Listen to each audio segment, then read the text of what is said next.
आज पूरा प्रदेश देख रहा है, हरियाणा प्रदेश, आप क्या फैसला करते? आपने हरियाणा में बीजेपी जेजेपी की खट्टर सरकार पिछले 8-9 साल से देखी। किसी भी सरकार की कार्यशैली पहचानने के लिए 8-9 साल का टाइम काफ़ी होता है, बतेरा होता है। आपने देखा आज हरियाणा की क्या स्थिति है। जो हरियाणा विकास के लिए जाना जाता था, खुशहाली के लिए जाना जाता था, आपस में आपसी प्रेम भाईचारे के लिए जाना जाता था, विकास दर में देश में नंबर 1 थे 2014 से पहले, प्रति व्यक्ति आय में हम देश में नंबर 1 थे, निवेश दर में देश में जब नंबर 1 थे। आज ये 8-9 साल की सरकार, ऐसी सरकार आई, खट्टर सरकार। इस 8-9 साल की सरकार के बाद वो हरियाणा आज बेरोजगारी में देश में नंबर 1, अर्थव्यवस्था चौपट हो गई, महंगाई देश में सबसे ज़्यादा हरियाणा में, वैट सबसे ज़्यादा महंगा डीजल पेट्रोल रसोई गैस का सिलेंडर कहीं है देश में तो हरियाणा के अंदर। बेरोजगारी में, महंगाई में, हमारे नौजवान पीढ़ी के भविष्य को चौपट कर दिया इस हरियाणा सरकार ने। आज बेरोजगारी में नंबर 1, नशे की तरफ और अपराध की तरफ हमारे नौजवान को आज धकेल दिया। ऐसी सरकार हरियाणा के अंदर आई है। तो मैं आप सबसे सवाल पूछना चाहता हूँ, भाई साहब से कहना चाहता हूँ, भाई साहब जनाब 2 मिनट आप 2 मिनट के बाद कर देना, कोई बात 2 मिनट के बाद 2 मिनट के बाद में 2 मिनट में ही अपनी बात कह लेंगे। तो ये खट्टर सरकार आपने देख ली, खट्टर सरकार है कि खटारा सरकार है वो आप ज़्यादा जानते हो। ये चुनाव का 2 फैसले आपको देने। पहला फैसला ये देना कि भाई 5 साल इस सरकार का लाइसेंस रिन्यू करोगे या इस सरकार को बदलने का फैसला दो। अब मैं आप सबसे सवाल पूछता हूँ, यही सरकार रखनी है या ये सरकार बदलनी है? बदलनी है तो एक बार हाथ उठा करके भाई ये सरकार अगर बदलनी है तो एक बार हाथ।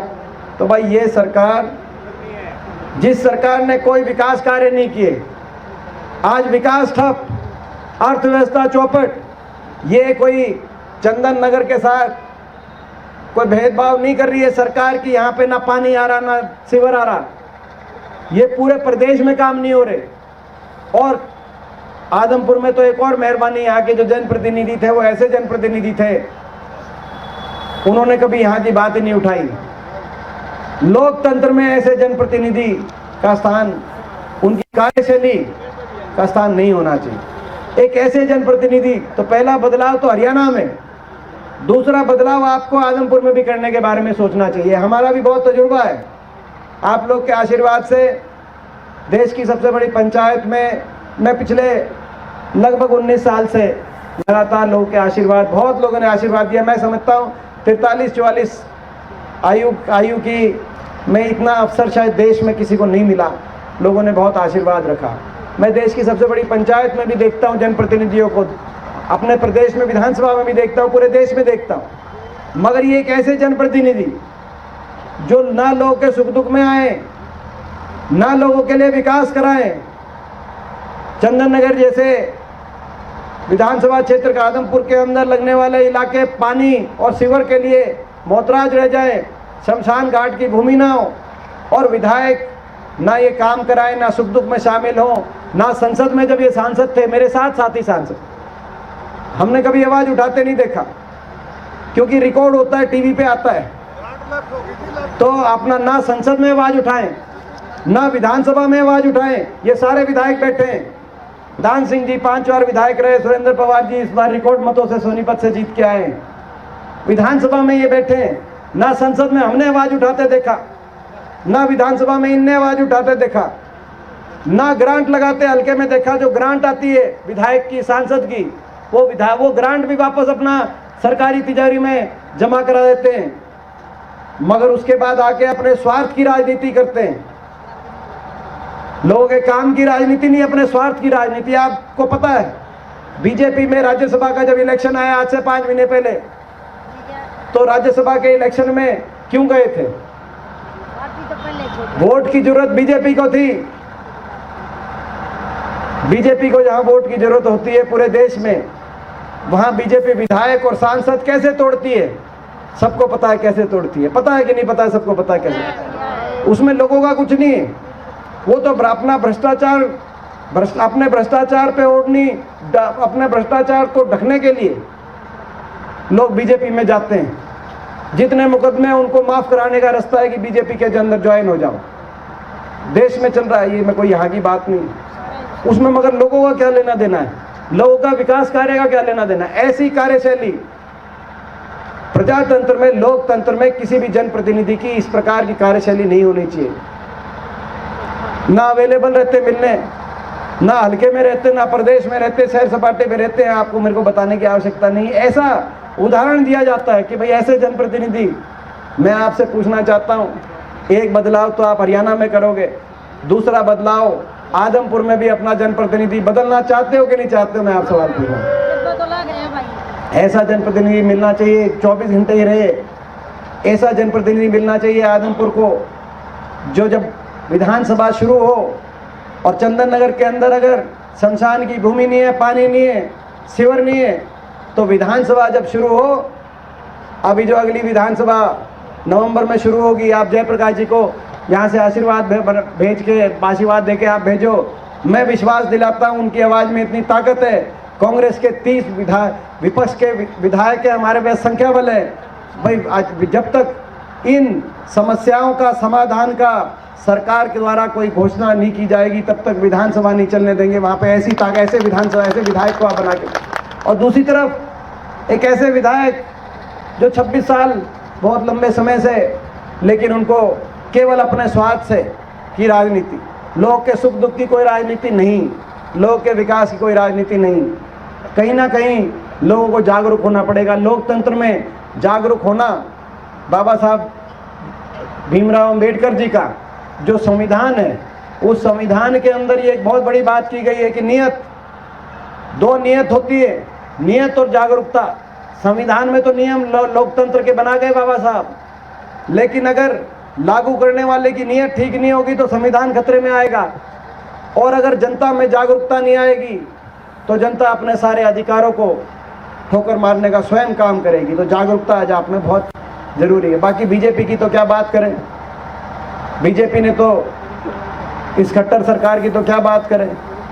इन्होंने तो भट्टा बिठा दिया हरियाणा का, सारी योजनाएं बंद हो गई। एक ऐसी सरकार, हर वर्ग को सड़क पे लाने वाली सरकार, इतिहास में नाम लिखा जाएगा कि कोई ऐसी सरकार बनाओ, बताओ। बच्चों के इम्तिहान में जनरल नॉलेज का प्रश्न आएगा, कौन सी ऐसी सरकार है जिसमें हर वर्ग सड़क पे बैठ गया था, तो वो सरकार का नाम खट्टर सरकार के नाम से जाना जाए। किसान बैठा कि नहीं बैठा सड़क पे अपने नए, अच्छा कोई वर्ग कुछ नया काम कराने नहीं बैठा सरकार से, नहीं तो धरने लगते हैं कि भाई हमारे को नया कुछ दो, हमारे कर्जे माफ़ करो, हमें भाव ज़्यादा दो। नहीं, जितना मिल रहा था उसको बचाने के लिए बैठा, एमएसपी मिल रही थी उसको बचाने के लिए बैठा। किसान सड़क पे बैठा, न्यूनतम समर्थन मूल्य बचे, नौजवान सड़क पे बैठे कि रोजगार मिले, एक के बाद एक स्कैम और घोटाले, भर्ती के घोटाले हर रोज। फिर जवान को सड़क पे बैठना पड़ा कि भाई फौज की जो भर्ती होती आई है, भाई वो भर्ती वैसी जारी रखो। फौज कम से कम प्राइवेटाइजेशन और कॉन्ट्रैक्ट 4 साल की जो फौज की जो भर्ती है, जैसी आप नई भर्ती मत करो, लेकिन जैसी जो चल रही थी कम से कम उससे छेड़छाड़ ना करो। छोटे छोटे बच्चों को, नन्हे मुन्ने बच्चों को, स्कूल के बच्चों को भी, देश के इतिहास में अगर एक प्रदेश, हरियाणा प्रदेश की ऐसी असंवेदनशील सरकार जहां गरीब के बच्चे को धरना देना पड़ा स्कूल के आगे, और केवल एक स्कूल नहीं, हरियाणा प्रदेश के अंदर 1500 से ज़्यादा स्कूलों के आगे धरना देना पड़ा, तो वो सरकार का नाम भी इतिहास में और जनरल नॉलेज के प्रश्न में खट्टर सरकार लिखा जाएगा। बच्चों को बैठना पड़ा, बच्चों को बैठना पड़ा। ये नहीं बच्चों को बैठना पड़ा कि नया स्कूल बनाओ, बच्चों को ये बैठना पड़ा सड़क पे कि जो स्कूल पिछली सरकारें बना के गई हैं या हमारे पूर्वजों ने बनवाए हैं, इन स्कूलों को बंद मत करो, इन स्कूलों के अंदर टीचर भिजवाओ। हमें नया कुछ नहीं चाहिए, मगर जो पुराना है, जो प्राइवेट करके आपने पूरा देश तो बेच दिया, सरकारी नौकरी खत्म कर दी, सरकारी नौकरी बंद कर दी, सारी स्कीम बंद कर दी। मनरेगा की स्कीम थी गरीब के लिए, कांग्रेस पार्टी ने शुरू करी थी, वो खत्म कर दी। उसका बजट लगभग आधा कर दिया, आज उनकी बात दिहाड़ी नहीं मिल रही। 100 गज के प्लॉट मिलते थे चौधरी भूपेंद्र सिंह हुड्डा जी की सरकार के दौरान। 4,92,000 परिवारों को, SC वर्ग के हमारे भाई, बैकवर्ड के हमारे भाई, 36 बिरादरी गरीब परिवार को 100 गज के प्लॉट मिलते थे, वो स्कीम खत्म कर दी। मकान मिलते थे गरीब आदमी को, वो स्कीम खत्म कर दी। वजीफा मिलता था स्कूल में 1ली से 12वीं क्लास तक, उस वजीफे का बजट 1/3 कर दिया, 1/4 कर दिया। तो ये पहली सरकार सारी स्कीम्स बंद कर दी और लोग सड़क पे आ रहे हैं, इस बात को लेके आ रहे हैं, किसान आ रहे हैं कि हमें समर्थन मूल्य जो मिलता था कम से कम उसको मत छेड़ो। नौजवान आ रहे हैं कि जो सरकारी नौकरी निकलती थी उसको कम से कम बहाल करो। जवान सड़क पे आ रहे हैं कि फौज की जैसे पहले भर्ती थी कम से कम उस भर्ती को आप कंटिन्यू करो। गरीब का बच्चा सड़क पे बैठा है कि कम से कम हमारा स्कूल बंद मत करो। ऐसी सरकार हरियाणा के अंदर सरकार आई है, भट्टा बिठा दिया। अब इस सरकार को बदलना जो है, बदलने के लिए लड़ाई आदमपुर से हम वो लड़ाई लड़ रहे हैं ताकि हरियाणा दोबारा से विकास के रास्ते पे जाए। हरियाणा दिल्ली के 3 तरफ हरियाणा है, देश में सबसे आगे हरियाणा पहुंच सकता है विकास में, ऐसी पोटेंशियल हरियाणा के अंदर है, लेकिन विकास का पहिया घूमना चाहिए।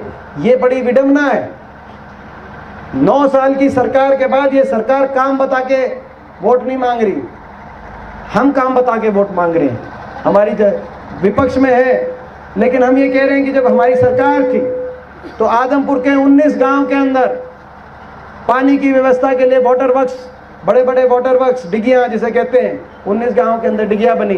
जब हमारी सरकार थी आदमपुर के 26 गांव के अंदर स्टेडियम बने, हर गांव के अंदर गलियों से लेकर और सड़कों तक विकास कार्य हुए। जब हमारी सरकार थी तो हिसार के अंदर लाला लाजपत राय के नाम से नया विश्वविद्यालय बना।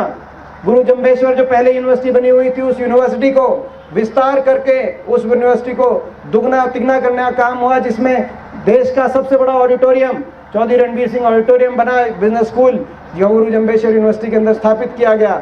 जब हमारी सरकार थी तो थर्मल का कारखाना हिसार में, खेदड़ में आया, तो परमाणु का कारखाना फतेहाबाद में, चारों तरफ 4 लेन की सड़क, यहाँ से लेकर हिसार से रोहतक तक 4 लेन, हिसार से डबवाली तक 4 लेन, कैथल होकर अम्बाला तक 4 लेन, राजस्थान दूसरी तरफ राजस्थान तक 4 लेन, चारों तरफ 4 लेन सड़कें आई, बाईपास आया। हम तो काम के आधार पर आपके बीच में कह रहे हैं कि जो विकास का पहिया जो घूम रहा था उस विकास के पहिए को, ये भी जब आपके बीच में आए बीजेपी वाले, हम चुनौती के साथ कहते हैं एक काम बता दें जो इन्होंने हिसार में किया हो। एक काम हिसार में किया या आदमपुर में किया हो 8-9 साल से, जब काम ही एक नहीं किया तो आखिरी 6 से आखिरी 1 साल में कितने का काम करेंगे आप अंदाजा लगा सकते हो। उम्मीद है क्या आखिरी कुछ काम करेंगे? और एक और मैंने एक उदाहरण, रिकॉर्ड बन गया एक, जब भी बाई इलेक्शन होते हैं, उपचुनाव, क्योंकि पता है सबको चुनाव है, सरकार बनी बनाई तो सरकार पूरा जोर लगा देती है, विकास कार्य दिखते हैं, युद्ध स्तर पे विकास कार्य दिखते हैं। कहीं भी उपचुनाव हो देश में तो कहीं पे जेसीबी की मशीनें दिखेंगी, कहीं पे ट्रक दिखेंगे, रोडी आती दिखेगी, कहीं पे ईंट दिखेगी, कहीं पे इंटरलॉकिंग की टाइल दिखेंगी, कहीं सीवर की पाइपलाइन दबती दिखेगी, कहीं पानी की व्यवस्था होती दिखेगी।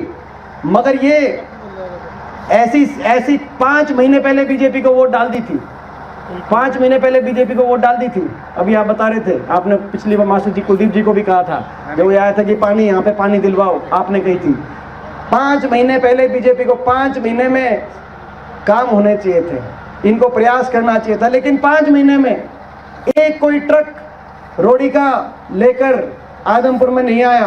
पता था इलेक्शन है, वोट चाहिए। 5 महीने में एक किसान को मुआवजा नहीं मिला, जो मुआवजे के लिए इंतजार कर रहे थे। 5 महीने में एक किसी स्कूल में कोई एक टीचर बाहर से बदली होके नहीं आया। 5 महीने में किसी एक स्कूल जो बंद हो रहा था उसको दोबारा से खुलवाने के लिए, जबकि बच्चे बैठे रहे, उनकी जब पता था वोट डलने हैं, 5-5, 6-6 महीने में किसान आज तक बैठे हैं, उनकी सुनवाई नहीं। कहीं पानी की व्यवस्था थी, वहाँ पानी की सुनवाई नहीं, 2-2 फुट पानी, 2-2 फुट कहीं पानी। अब यहाँ पे शमशान घाट नहीं है अपना चंदनगढ़ में, 1 दिन का काम है।